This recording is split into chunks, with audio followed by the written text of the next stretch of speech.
I said, empty your mind. Be formless, shapeless, like water.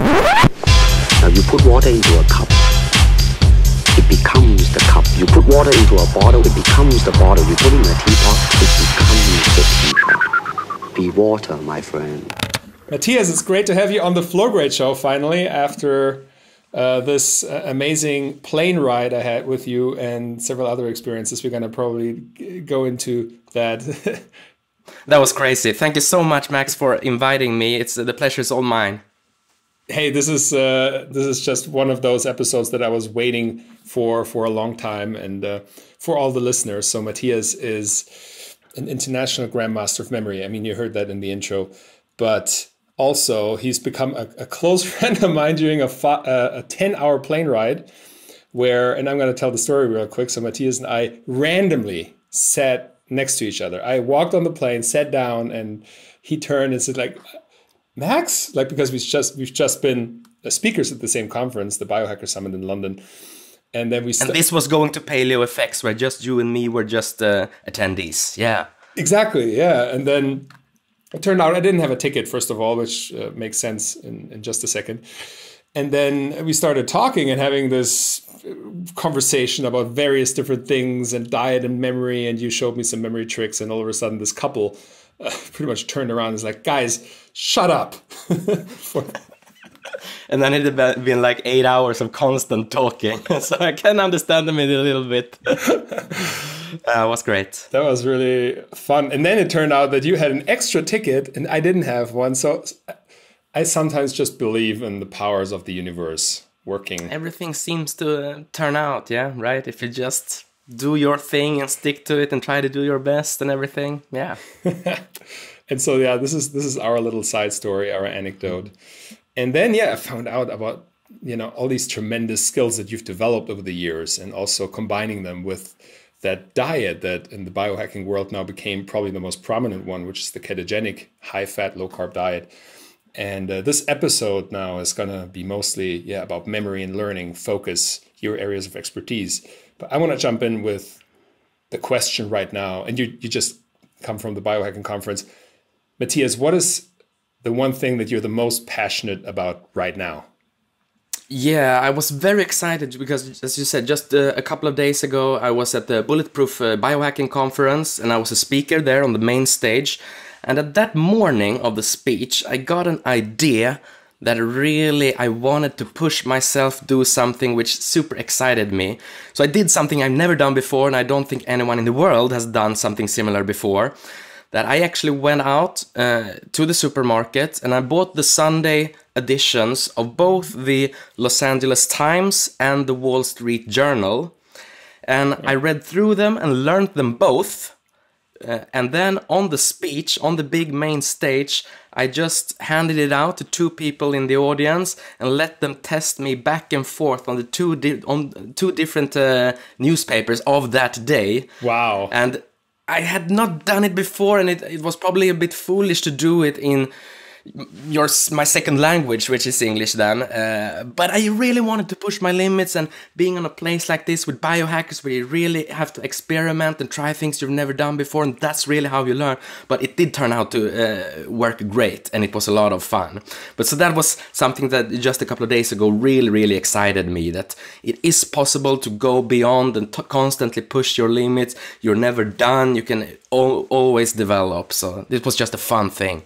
Wow, you're really an example of, taking it to the next level. I've actually seen the Facebook post about this with the two newspapers. And you've performed in front of me. Like I witnessed, you gave me the newspaper in Austin and said, Max, check me. You can ask me anything. And I said, A23. And then you said, on the left side, there is, an article about coal miners. And on the right, it's about Chinese politics and so on. And in great detail, even sometimes, remembering the names of the photographers. And I'm saying that right now to get the audience prepared for the skill set that you have.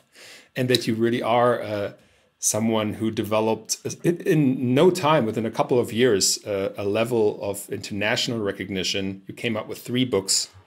And now maybe what is the one thing, the field of expertise where when people ask you what you do answer? Well, I am a Grandmaster of memory. It's my official title. I've been been the Swedish master of Swedish memory champion 3 years in a row, and so I have really everything official. These official scores really down, because this is something really measurable, and that's why it's fun to show people with such a thing like with the newspaper, that where the newspaper of the day, where people know that it's not possible to sit for weeks or days to learn something, but you can do it in an instantly. You can increase your own, you can think in an optimal way, so knowledge just attached to you. And this goes far beyond just memory. I mean, memory in itself, it's not that important even. Memory is just a consequence of your brain really understanding something, because if you understand something, you will also remember it for later. So this is in a way to engineer understanding in your brain. So, and this is the big thing, because then you access so much information and it becomes your own. So what you saw, for example, when I do the newspaper, I'm able to do all these exact details, but I'm not like a robot who says something word for word, but I give it in my own words because it is my understanding that I've just so quickly grasped in a big quantity. Also, you can do that. So we'll get into the techniques shortly, but this is the main idea for it. I see. And maybe in order to really understand what's happening, maybe you can quickly explain, how does the brain work for a person that is, let's say, not trained? Like, how do they process information? And then how do you process information? Yeah, the classical way of learning, I mean, that's just reading something over and over and over again, and then hope that something will stick. Something sticks, some doesn't. But it's completely more or less random, because the only thing you know is that you read the same thing. But you can actually, and that's what I did, the hacking into the actual creating of the connections in the brain that you need. So you engineer the knowledge. So I get control over the process of learning. So I can actually decide what, this will learn. It's like, then I have the save as button in the brain. It's almost like that, because you can get control over it and you can feel comfort in that it will be with you later. So you create a bunch of connections in the brain, which also keeps it stored like top of mind. So this knowledge will be triggered in situation when you really need it. So it's not just saying things in an exact order and then you will get to the right thing. No, it's direct learning that you have real use for in different situations. When you need the knowledge, when you need it for taking better decisions in your life and all this. Yeah. Do you need any special prerequisites in order to do that, or can just anybody do that? Anyone can do it. I mean, I was 29 when I started this training, so I've been working as a teacher before, very interested in the science of learning and how it works. I love to learn new stuff, and I thought, wouldn't it be possible to hack into that exact skill of learning? To see, and then I got into the memory training, and I saw that, whoa, this is much bigger than just be able to recite stuff. It is much bigger, but I was interested in it because it was also a way of measuring your brain training to see that it actually leads to something. I mean, back then I didn't know about quantify self and the terms biohacking and so on, but I really wanted to quantify stuff for myself.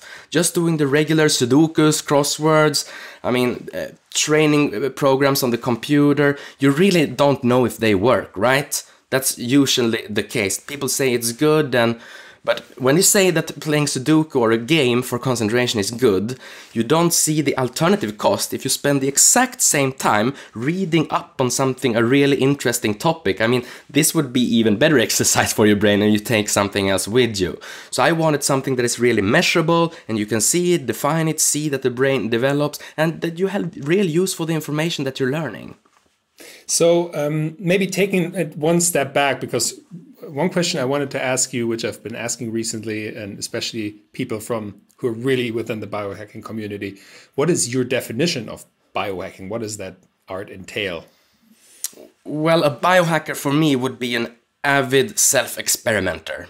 You experiment on yourself by changing your surroundings, adding maybe technological stuff, or also knowledge about the brain, but you change different stuff to see how you can improve the performance of this biological machine, basically, in all its aspects. So the self-experimentation, and with the wish to also quantify this in some way, because it's always easy to find something and become biased in it. But I love the eclecticism of biohackers usually, that you're willing to try with an open mind a array of stuff. Because we are individuals, we respond differently to different things, we have to experiment, and yeah, this is the core for me, actually. I really and to see everything, yeah. No, I really like that explanation, because I think everyone has a slightly different explanation. For example, with Todd White, our wine guy, who was just he's a great guy. I love him. Yeah, he's fantastic, and for him, it's more about optimizing the living experience. So this is what, like, the environment, creating an environment where he performs. Then for you just mentioned, it's self-experimentation. For someone else, it would be more technology, maybe even using hardware, to enhance. Yeah, I have friends who chip implant and all have their special interest in hacking your own biology in that way. But I have to add, the environment is so important. There you can make so huge an impact. I mean, with my family, we just moved out into the countryside from the big city of Stockholm, now out into the countryside. We're next to cows. We have lots of organic farms around. When we have children, so what this does for the whole experience of living and performing in this life, it's so huge. Right. You might be into a small molecule of changing, but sometimes we just get blind for the really, really big changes that we can really propel us to a next level in. So it's good to be open to check out many areas and see what would I really need, and what kind of experiments do I really dream of, because we do have different agenda. Just improving performance. Performance for what? Exactly, right. You always need a goal when you want to optimize something, because if not, then you just keep, being unhappy because you never reach any goal that you actually strive for. Yeah, and that can become an addiction. The great guy, Chris Dancy, I don't know if you know him, the most connected man on the world. You should have him on your podcast if you haven't. Measures everything when it comes to health and all this kinds of stuff. But he's one of the most intelligent people I've ever met. And when said what his goal is, he said to me, I'd like to stop measure everything and just live. Right. And he said, what do you mean, like quantifying your meditation? If you tell that to a guru, they'll say you missed the point totally. So it can become a little bit of an addiction, just become like an wanting your next kick after next kick. But really, I think in some way you have to deal with the bigger questions also in life. What would I really want to end up, and what kind of surrounding relationships, all these things. I was a bit happily when getting back from the Bulletproof conference. They have very much this year, they had a focus on personal relationships and the emotional stuff. And some people are more into only like the supplements and so on. Maybe they're not fond of this, but I like this very much, and I think it's so important, because you might be a tech guy who're all into measuring, optimizing, but if you can't really have a good relationship with your wife or with anyone, with your friends, what's really the point? Can't we take the whole experience of being a human being and really upgrade that to the next level there? So we have to go for the bigger things also. I totally agree, and I think you just hit the nail right now on top, which for me also means choosing exactly what you want to invest some time on, maybe to measure and then to improve upon, and not everything, and not, I try to get away from technology as much as possible, even sleep tracking now, in order to free myself, be at night totally uninfluenced by any magnetic resonance field or electronic stimuli, and I sleep a lot better that way. And I'm actually right now in Bavaria as well. So I usually live in Berlin, in the big city. So I try to move to the countryside. I'm from Bavaria as much as possible. And now, in my 30s, I realize much more that I grew up. I'm not sure if you're familiar with southern Germany, but it's really beautiful. A little bit. Yeah. In terms of nature, the air is great, and, beautiful mountain lakes and so on. So I can very much relate to you moving now to the countryside and surrounding yourself with triggers. And maybe one question now with tied to that, which has been the biggest change or move for you within the last, let's say, year or two that you've made that had the biggest impact in your life? And now it's moving to out into the countryside. I mean, that changes everything. And it's still very good because I'm not that far, 2 hours by car back into Stockholm. I need to go there a bit every week for business meetings and lectures and so on. But this is just amazing. I mean, the quality of life, going a couple of 100 meters to an organic meat farm, you go into a little wooden shed, you take whatever meat you want that's produced on the garden, you write what you took down and leave the money in a little box and go away. I mean, that's quality shopping. Right. Yeah. Just these things, I like them so much now. And what this means for the kids running around, free play with lots of other kids here. Small Waldorf school, which is just fantastic. And that's also something that because I do have kids, I'm very much into reading up on parenting and all these things, but these are not easy things that you are all of a sudden hit. So there's so much to learn from this, so that is a big experience for me. But yeah, now getting away from the whole memory thing. But I mean, life is such a big experience, and I want to have it all. Right. No, and so, before we're gonna go back to memory, but right now I like this to explore this a little bit more, and I also know that another big change for you has been, but that probably happened already several years back, the move to a very low carb, high fat diet, a ketogenic diet. And you've talked about that a lot. And maybe you can tell the story how you got into that, and also what the benefits have been for you personally. Absolutely. So this was back in 2010. Me and my wife, she's a PhD in medicine, so she's just as interested in as I am in these topics. We ended up on a low-fat, high-fat, low-carb lecture just thrown into there by chance. And listening to this, we were shocked. Because what we heard, and this correlated exactly, because back then I was doing careful experiments with memory training, working at home to really optimizing my scores, results in front of for competitions. And what I saw then, because back then I was drinking energy drinks like Red Bulls and all this stuff, because I was working by the side with other stuff then, so I really had to go into it. But I had noticed then when the results on Red Bull were bad, and so I was exactly then trying to quit sugar and see how that was affecting the results. But then becoming super tired, that was so interesting, doing these measurements. When super tired, getting off sugar, I still had a much, much better score than when being feeling really stoked on an energy drink, feeling great in this way. But what I could see, that concentration couldn't remain. Mm-hmm. It's all over the place. That's the thing. So, and at the same time, hearing about this high-fat, low-carb diet, I mean, Jesus, I have to try this out in full to see where I end up. So we basically did that then. And I saw for competitions, this was extremely good for me, because memory competitions, they're so tough. They're from in early morning and often run into the late evening, where you have to have a super focus. I mean, where each second of focus is points and scores, where you really are under time pressure and so on for these long days. And I had noticed there that I usually dip in the afternoon and wanted to hack that in a way.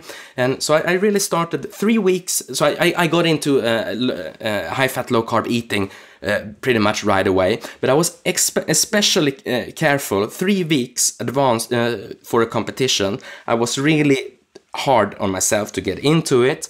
And I did it, and I couldn't. When then performing, I saw that this gap in the afternoon was gone. I could more or less perform like, you feel like a machine who can just go through the day like you're a constant in a way. Mm-hmm. You are at the place where you are skill-wise, but I can just keep on doing this, not affecting, not going up and down, but I much more in. Yeah, because people know they can eat a bowl of pasta for lunch and then perform afterwards. But then that's the problem. They try to eat like a light salad or so, but then you're hungry and then you can't perform either. So really getting to the basis of this. And this happened in 2010 for me. And here in Sweden, we had already then and quite a few years before that, we had a big public debate on eating. So we were very early on the high-fat, low-carb eating. That's right, yeah. And when I were able to measure this stuff and prove that the brain you don't need to eat carbs to have the brain function optimally. So I became a little bit of an argument in that debate, because it's actually possible. Of course, it will be tough during the first week or two, because it's a change. I mean, when I quit Red Bull, I had headaches, I was super tired, but my scores, when really measuring it, it was really, almost from day one, it was better, because you get calmed down. You have your focus to yourself, and this aspect of focus in our day and age now, where we're constantly bombarded with information, if it's something we need, it's a calm focus. Right.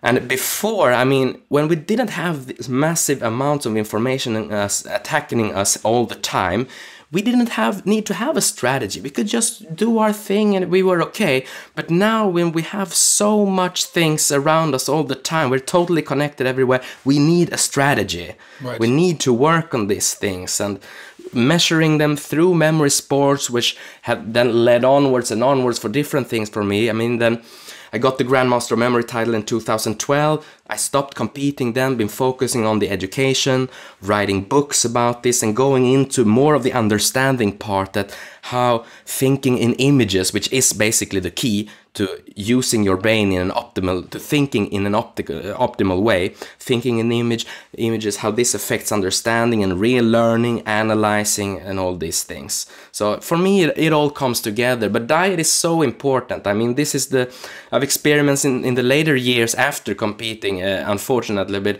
with smart drugs and so on. And I mean, it's just super interesting, all these things. And it does affect you. For me, it's like attacking the problem both from the hardware aspect of what you really put into it, and the software aspect. How can we really, and I think many people in the biohacking world miss this point. I mean, it's good with emotional stuff and the meditation, and you do really need that, because that has to do with the actual software. So these things are important. But also just finding an optimal how to think, so the brain will take care of the learning on its own. That's like installing the optimal software in your brain. And if that's paired with a good hardware, I mean, then you have quite a powerful package right there.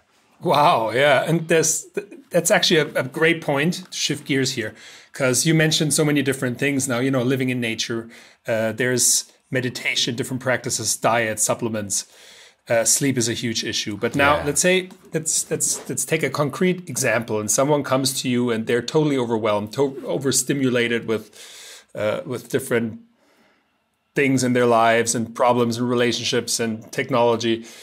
What's your process now to work with a person like that who has the motivation to improve but is completely all over the place?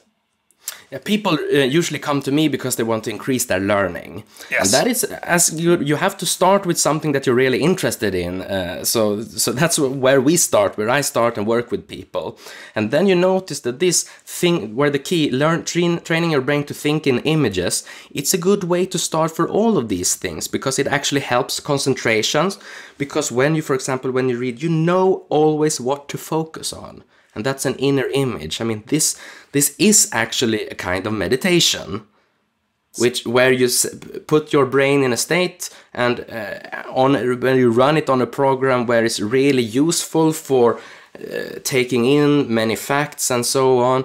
And I mean, you can't hold an inner picture if you're all over the place. So this helps on all these aspects. So thinking in images. So let's take you showed it to me on the plane, actually. So let's say you told me you did an experiment. Do you remember you did an experiment on paleo effects yourself? Maybe you tell me about that, and then I'll fill you in so the audience also can start to use this. Yes, I have. And actually, I still remember that, because I went home that night, the person I was staying with, and Mattias showed me that trick, thinking of an image.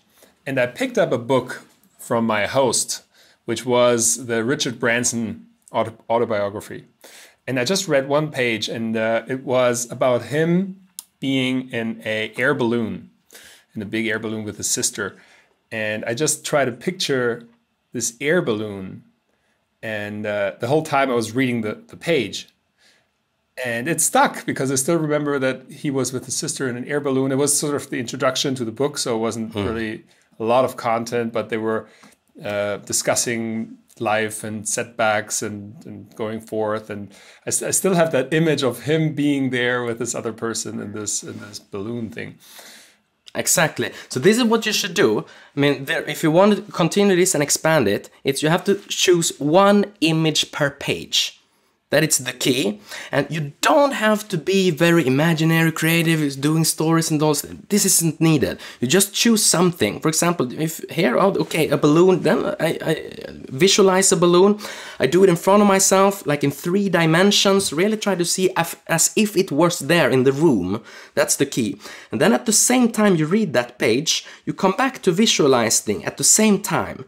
Because simultaneous visualization, that is really the key for getting because that's things you read. You might read all sorts of interesting, there might be facts, there might be lots of side stories, doesn't matter, because this will attach to this image that you visualize simultaneously.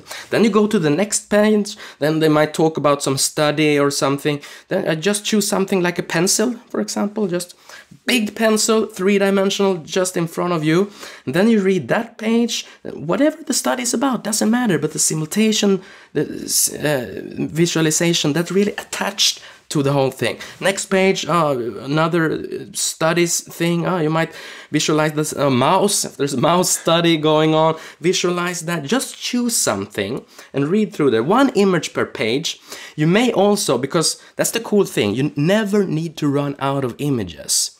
You can use an extremely good technique called image conversion technique, where you take this, for example, okay, then I just leave technical studies, very abstract stuff, but I continue. For example, it continues with the study on the next page. I visualize a mouse, but then I do a variation of it. I visualize it dipped in whipped cream, for example, just choosing something. I see the mouse that dipped in whipped cream. That's my image for the next page. I read and come back to this image all the time. The next page just continues. Okay, I visualize a blue mouse made of plastic and pressed together, almost like to a little box.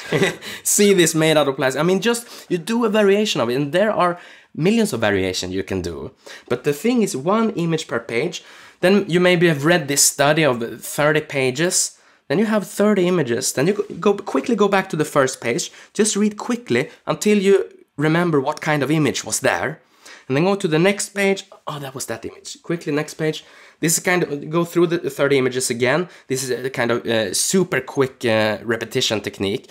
But the image is the core where everything is connected to.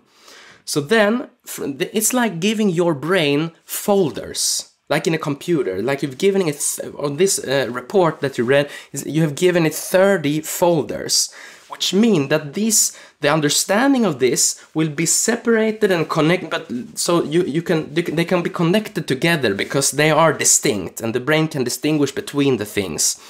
And it's actually like, the simplest way of describing it is, if you've read a novel and then see the movie, then you're disappointed many times because you have seen some images, you've seen some hints of something, you've seen some of the persons in the movie, some of the places, some of the events, and actually those fragments of images becomes like these folders in the brain, which like connection points in the brain, which the whole story, that's the reason that you can follow the whole story, because it's giving this visual input. So the thing is, when previously just reading and hoping for something to stick, that's like you hope for some images to become, but that might not happen. Now we know how to engineer this. We create the images, we choose them, we visualize them 3D in this in a big fashion like this, and then you engineer this way of thinking. So these images, they work like magnets. So you will, just from that hint in the brain, be able to recite a whole lot of stuff. That's what I've done when I show off a little bit with the newspaper, for example, but the same thing when I read real, genuine stuff. I mean, just one image, things automatically get stuck to it, so it doesn't really affect your reading tempo or so on. You can just go on with it. And for me, I see this as really the next level of the old memory techniques, where people talk about memory palaces and with creating fantastic stories. I mean, these are good. They work, but the problem is that they take all your focus.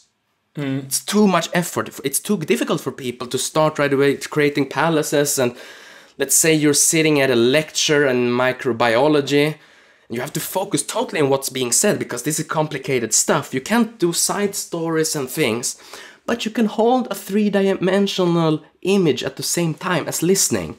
I mean, you can see something at the same time, listen. The brain can separate that, no problem. That's when we're watching movies. But so this can be done. But the cool thing is then what is being said, where you have the focus, will attach to this image. Right. So just to not to be too long on this, but what you actually create... Yeah, that's super interesting. Keep it going. What you do create, I mean... Just what all biohackers know, that the best way to learn, if we just get to learn in an optimal way, that is really to experience something, to really have an experience, to like go on a mountain climbing trip. You learn so much from everything about yourself, about techniques, about things you have in nature and everything. I mean, having the experience. But you can't experience everything you need to learn. But creating images, that's like fooling your brain that it has had an experience. So you've actually, when you've done the one image per page, you've actually fooled it that it had a real experience. Not just you sitting seeing black text on white paper, but it has had an experience. So many connections are created. And these are connections which then can be triggered very easily in regular life because they get so connected around this image that works like a magnet, as said. So you will really have access to the information. It will be there top of mind. It will change your decision making and everything. This is what we want new knowledge to do, to affect us, not just something we can recite to demonstrate something, but we really want to understand it. So this is like engineering understanding in a way. Wow. Actually, one question that I've gotten before about this when I explained your technique to people was what happens when you read a very theoretical text, let's say a philosophical text, and it's really hard to find an image for that. Does it still work the same way that you come up with an image and you just read that theoretical? Because I think for people it makes sense, something that you can actually imagine. Great question. So when you get really, really theoretical, that's a very good example. The cool thing is you can even use random images. It doesn't, if it's really, you can use a random image, like say a flower pot. Then you read something really complicated philosopher, but that's the flower pot philosopher basically. And when you read that will attach to this. And then you get to the next page, new philosophies, very, very abstract metaphysics maybe. You choose another picture, maybe an office chair. You visualize that at the same time and things will attach to it. And for the brain, these things, you might have mixed them up before, but now since the brain has different folders, you will be able to distinguish so much easier between the flower pot philosopher and the office chair philosopher, because you just engineer something like this. So it works for everything, and you can still have maximum focus on this really difficult stuff, because that's where your focus need to be. So random images, and this, we've fully explored this in the new book I've written, together with a PhD in theoretical physics, Per Sundin. He's a mathematician he researches string theory. And is a really, really acknowledged researcher there. He actually solved a theoretical, mathematical problems that have the researchers have had problem with since 2006. He solved that 3 years ago and then got to publish scientifically on the string theory with the actual founders of the whole thing. So he's a really, really good math guy. But we wanted to work together because I'm horrible at math, but wanting to show that creating thinking in images actually changes your way of understanding. So we wanted to teach people how to learn math by this kind of memory techniques. And this hasn't been done before, as far as we know, any place in the world before. Because in math, you don't need to remember stuff. You don't need to memorize numbers because you can always get back to those equations. If you really understand it, you can find your way back to them. Mm-hmm. So, but since I say that the memory is not important, it's the creating understanding, So we created this a new way to learn math. It's now published since a month ago in Sweden. It's topped several charts there. It's very fun. It's now getting out, getting the first feedback. It's just fantastic from it. Yeah, congrats on that. It's great. Yeah, thanks. Because it's something to show that this is much more than just reciting. This is actually understanding. So you actually can learn from the very, very beginnings of math to thinking images to just crack the difficult codes for the brain. It's like installing apps in your brain, which handles mathematics for you. Mm-hmm. For example, it sounds maybe very abstract, but for one example that we do something that people are shocked when they see, that we guide them through a simple visualization where you get to visualize a cow and a man who is lifting a cow in a way. It looks very strange, but you get to follow this maybe 10-minute visualization. Everyone can follow. Everyone's brain is then created like an experience. Mm-hmm. And afterward, they realize what you just did was to install an app in your brain which lets you calculate an approximation of cosinus and sinus for every possible angle. And for many, this is so far, for many it's like an impossibility to learn these things in math, but then say, whoa, you've already done it. You have done it. You had created an experience that you could actually, because that's the thing, when learning something new, it's always, if we define learning something is to create a connection between something new and something you already know. Mm-hmm. The connection between there. And when we fail to learn, it's because we can't create the connection to something we already know. Mm-hmm. When we listen to a subject and just everything just passes us through and we think we're dumb and everything, it's just that we can't establish this connection. But what we did in this example was to create a experience where everyone can follow. I mean, everyone knows how a cow looks and can imagine how a man lifts it in a way. Right. So then we've connected the new things that you learn to something that you already know. So it's real learning, and you can apply it right away. It sticks top of mind. It is triggered. So these small apps that then we created then for the mathematics, then they are triggered when that kind of math problem occurs. So it's like, yeah, you let the brain do the work for you, and it works on all topics. And this was like the final way of I've written 2 books before where we go into one for students and one for just adults, regular people, lots of science there. And that's what I wanted to ask. What is the last book now for? Who is your target group? Is it teachers, parents? Yeah, it's good for adults who want to quickly fill in gaps in the math so they can really become better decision maker in everyday life. It's a good way to help your children, if you have children, to help them with the math, and with students who hasn't really succeeded in the ways that schools work, because we did it completely different. So okay. It's for many people if you have something, if you're interested in that way. Wow! And you said it's in English. What's the? Can you tell me the? Yeah, they're. I mean, in Swedish they're published in the biggest publishing house there, so they're in book form. But in English they are as e-learning courses. So I had to translate them myself and expand them into e-learning courses. The math thing is called Get Math. They're all at grandmasterofmemory.com. That's my English website. grandmasterofmemory.com. Okay. Wow. No, I think we've understood now the image technique. Now, another thing that I just thought of is that a lot of people, when they would read the page, I'm sure that they would probably lose focus or concentration for half the page. Do you have also a technique or ways of how to extend that period that you can actually concentrate and focus on that image?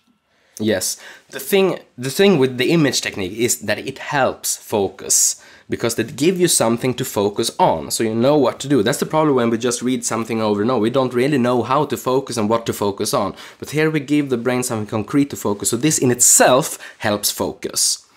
But what we then need to do is all these things. For example, what I've noticed that improving diet, it's such a super way to charge mental endurance. For me, diet really has to do with endurance, because, I mean, the body is incredible. You can feed it shit and it can still perform fairly well. And you can really, it's incredible. After a while, it will fail on you if it give it too much crap, but it will still work its very best, and you can get peaks of it. But if you want to do it during a longer period of time, then it's really, you have to check out, you have to do the proper nutrition based on fat, so the brain can run that, where you keep the blood sugar really at a steady level. So that would be very important for that.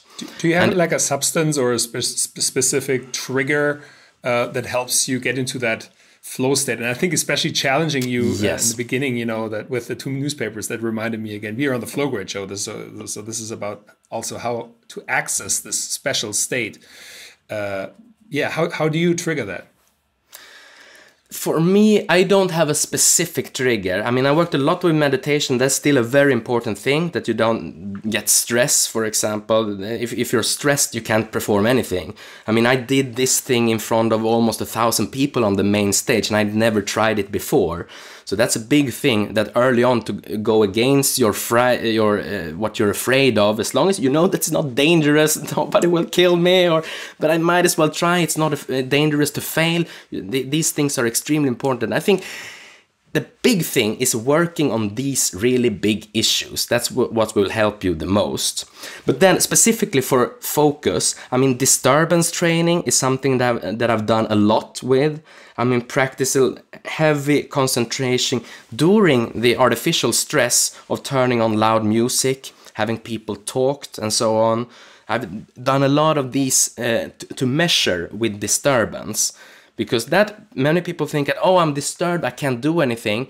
But if you try to focus during disturbance, you will grow a super focus. Then you can really, really access it in different... So you have to, it's like building muscles. You have to put them under pressure, and that's when they will start to grow. It's the same with focus. And that's like a switch to see disturbances in the surrounding, like a power lifter, like this barbell, like a barbell. So you see, oh, there's great barbells around, and then I will do some real training here. So disturbances are actually good for you, because you then, instead of just seeing them as something that will put you down or make it difficult for you. So notice the barbells around you, and then it's all these things where you do one thing at a time. That's it. You have to do it like that. Do things like the Pomodoro technique is amazing. The 25-minute, by the way, it's just for people who don't know, it's you time 25 minutes, right? And then you take a 5-minute break after, and during the 25 minutes, you just focus on one task, and you don't let yourself get distracted. Yes. That is really a super important thing. I wrote my whole last book, which was the most difficult to write. I had the least amount of time to write it, and now with 2 kids, I didn't have that for the previous book. And I wrote 3 times as much each day when I did it 100% on the Pomodoro technique. I mean, that was a revelation.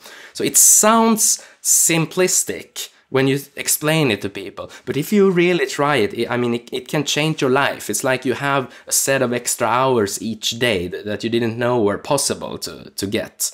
Right. So all these things, and that's really the strategy we need, we have to learn to do one thing at a time. We can't see usually for a day at work or so, people work like everything is just as important. Right. And that's where you're thrown around. Oh, mail there. Oh, things to write there. Oh, colleague there. We're back and forth. We're thrown. Our concentration is thrown around. We are in no control at all. Stimulus, stimulus, stimulus. So this is really what we have to get the grips on. That might have many important stuff going on, but at this very, very moment, one thing is more important than the others, and that's what you have to focus on, and temporarily shut off the other things. And that is really good for, that is the basics of meditation, basically. So I've been very inspired by the mystics and everything, that to see something, to see life as a meditation. Right. Basically, can you remain focused when doing with screaming kids around? I mean, that's not an easy task, but really to work on yourself in different areas of your life, and because it's so easy to focus when you shut the fuck up and no one is talking around yourself. You're sitting there like an enlightened being. I mean, try that in real life, at work, when you're under stressful meeting. I mean, that's where you need your presence. So situation-based training That is actually the key, and that's always what I try to do in memory and focus. You need to train in the situations that you want to improve. That's why Sudoku and it's mostly shit and brain training programs in the computer. Yes, you will increase in that situation, but it doesn't automatically change the other situations. If you want to change the other situations, you have to train in them. So we focus so much on a small program. Oh, this might increase a little bit, and maybe some will spill over, and the scientists argue on that. And okay, maybe something will spill over, but if you focus on the situation directly, immediately, you know that you can increase it, and you can find different way of measuring it. So situation-based training, that would also be a real key. Start with what you're really interested in, see how can you measure it, how can you focus it, how can I find the best information, and then just have fun, experiment, and dare to fail. Amazing, Mattias. And actually, I know, just thought of the technique that is called the ribbing spike that people can do for 10 minutes a day. Can you maybe give our listeners a little 10-minute practice? Yeah.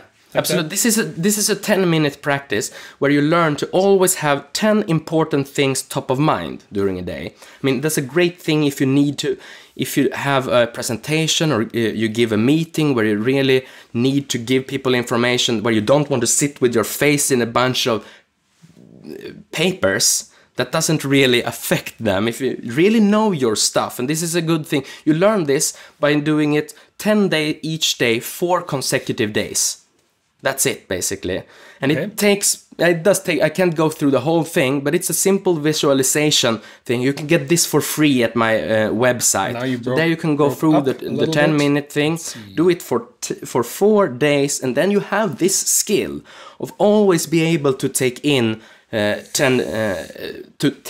and recall 10 things. Yeah, so the Ribbing's bike, it's a 10-minute visualization exercise where you learn to always have 10 things top of mind during a day. 10 important things that you can always access and give out in a controlled fashion without an effort or insecurities.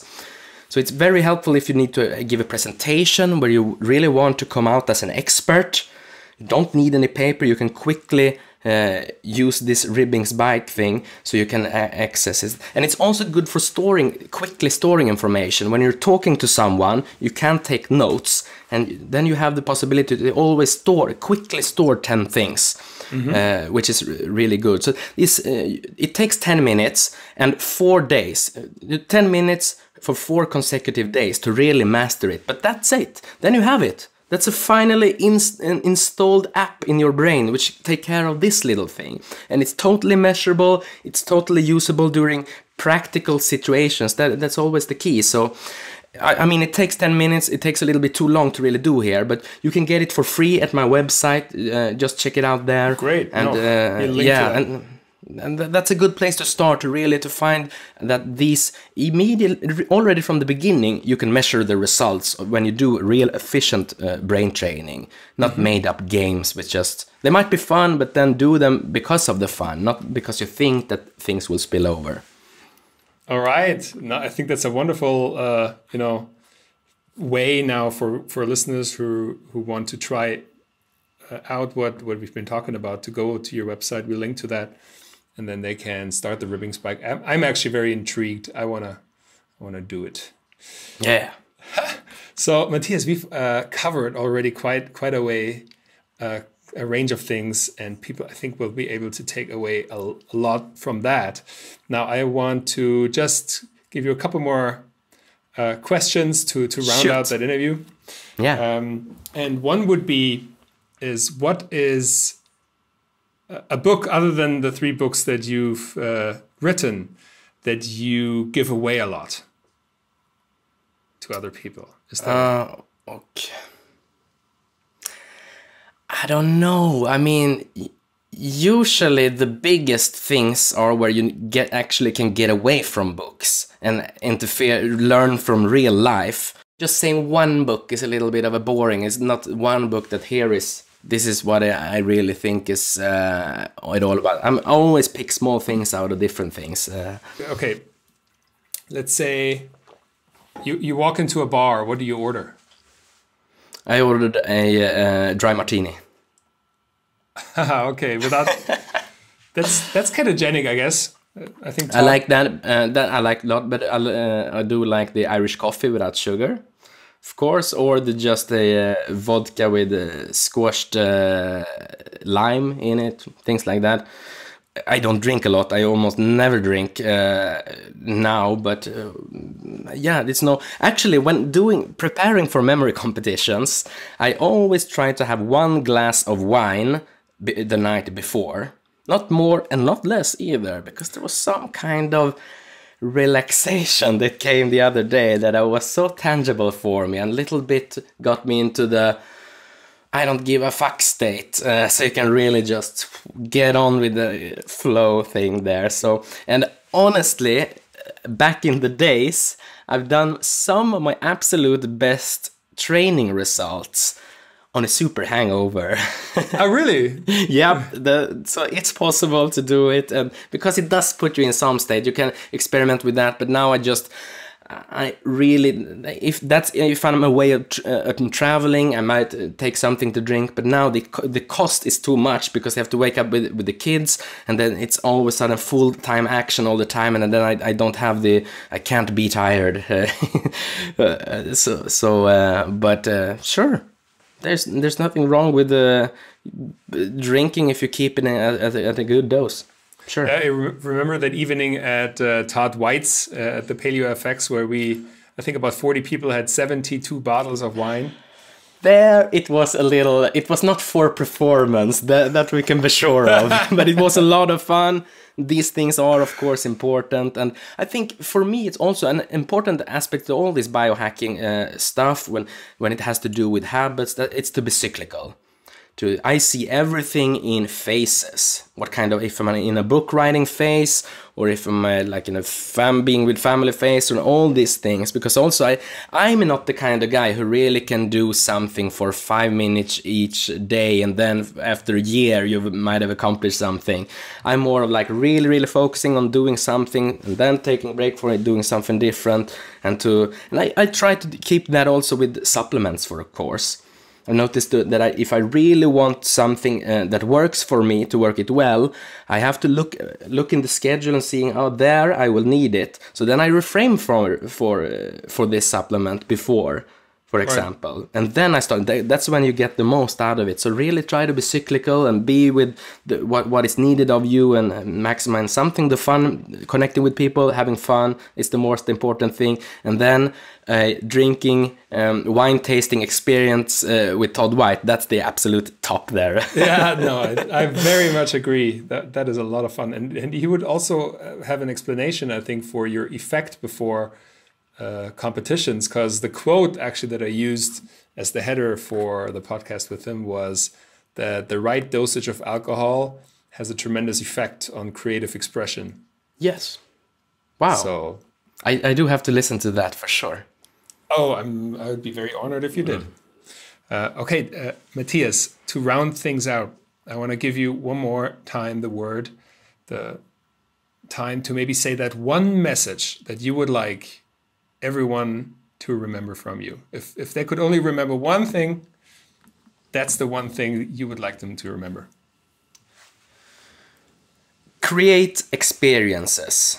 Whatever you do, create experience. You can't just sit around and wait for an experience to happen. You have to create it yourself. Then it becomes a part of you. You will increase learning, have a lot more fun, and live life to a bigger extent. Wonderful way to end the episode. Thank you so much for being on. And I'm hoping to see you very, very soon again. And we'll stay in touch. Will do. Thank you very much, Max. Bye.